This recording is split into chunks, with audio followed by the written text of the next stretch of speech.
Infertility has many causes. நிறைய காரணங்கள் இன்ஃபர்டிலிட்டிக்கு அடுக்கிக்கிட்டே போகலாம். அது மேலாக இருக்கட்டும், ஃபீமேலாக இருக்கட்டும். அதில் one of the common factors not only for infertility, எல்லா விதமான லைஃப் ஸ்டைல் ஃபேக்டர்ஸுக்குமே இப்போ நம்ம பரவலாக பேசப்படுறது என்ன அப்படின்னா ஸ்ட்ரெஸ். ஸ்ட்ரெஸ் அப்படின்றது ஒரு பெரிய பூதம், எல்லாரையும் வந்து இப்போ அஃபெக்ட் பண்ணிட்டு இருக்கு. ஸோ ஸ்ட்ரெஸ்ஸை வந்து எப்படி ஹேண்டில் பண்ண போகிறோம் த்ரூ ஹோமியோபதி அப்படின்றது வந்து I want to share my experience. So ஸ்ட்ரெஸ்ன்றது பல விதமான இருக்குது. ஒரு ஃபினான்ஷியல் ஸ்ட்ரெஸ்ஸாக இருக்கலாம், வேலை பார்க்குற இடத்துல ஸ்ட்ரெஸ்ஸாக இருக்கலாம், அப்படி இல்லைன்னா ரிலேஷன்ஷிப் மூலமாக வரக்கூடிய ஸ்ட்ரெஸ்ஸாக இருக்கலாம், இல்லை நம்மளோட ட்ரீம்ஸ் வந்து நமக்கு வந்து ஃபுல்ஃபில் ஆகலை அப்படின்றதுனால ஸ்ட்ரெஸ்ஸாக இருக்கலாம், இல்லை ஒரு சாதாரண வாழ்க்கை ரொட்டீனை வந்து இப்போ ஹேண்டில் பண்ணுறதே ஒரு பெரிய ஸ்ட்ரெஸ் ஆகிடுது. பிறக்க போகிற குழந்தைக்கு இன்னும் கருவில் இருக்கே அதுக்கும் ஸ்ட்ரெஸ்ஸாக இருக்குது. ஸோ இப்போ இந்த ஸ்ட்ரெஸ்ஸை வந்து நம்ம எப்படி ஹேண்டில் பண்ணலாம் அப்படின்றது வந்து எல்லாரும் பேசுகிறாங்க.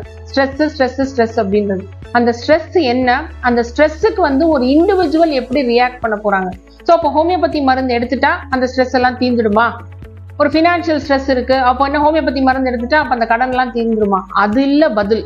அந்த ஒரு இண்டிவிஜுவல் அந்த ஸ்ட்ரெஸ்ஸுக்கு எப்படி ரியாக்ட் பண்றாங்க, அதை அப்படியே நினைச்சு முழுகி போய் அப்படியே அதனால எதுலேயும் வெளியில வர முடியாம இருக்காங்களா, இல்ல என்ன மாதிரி ரியாக்ட் பண்றாங்கன்ற அவங்களோட ரெஸ்பான்ஸை வந்து நாங்க கருதி அந்த தனித்துவமான ஒரு மருத்துவம் கொடுக்கும்போது அவங்களால அந்த ஸ்ட்ரெஸ்ஸை வந்து நல்ல ஈஸியா கோப் பண்ண முடியும், ஹேண்டில் பண்ண முடியும். அப்படின்ற விதமான கவுன்சிலிங்கும் சேர்ந்து அதுக்கு சார்ந்த மருந்து கொடுக்கும்போது அந்த குழந்தையின்மையோட அடிப்படை தத்துவமும் காரணமும் வந்து இங்க வந்து ஈஸியா ஹேண்டில் பண்ண முடியும். அப்படிதான் நம்ம ஸ்ட்ரெஸ்ஸை ஹேண்டில் பண்ண முடியும்.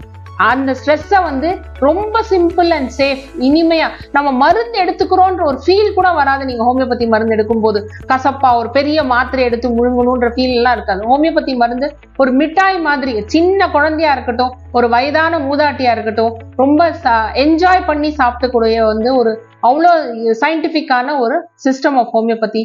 So enjoy homeopathy and be healthy and happy.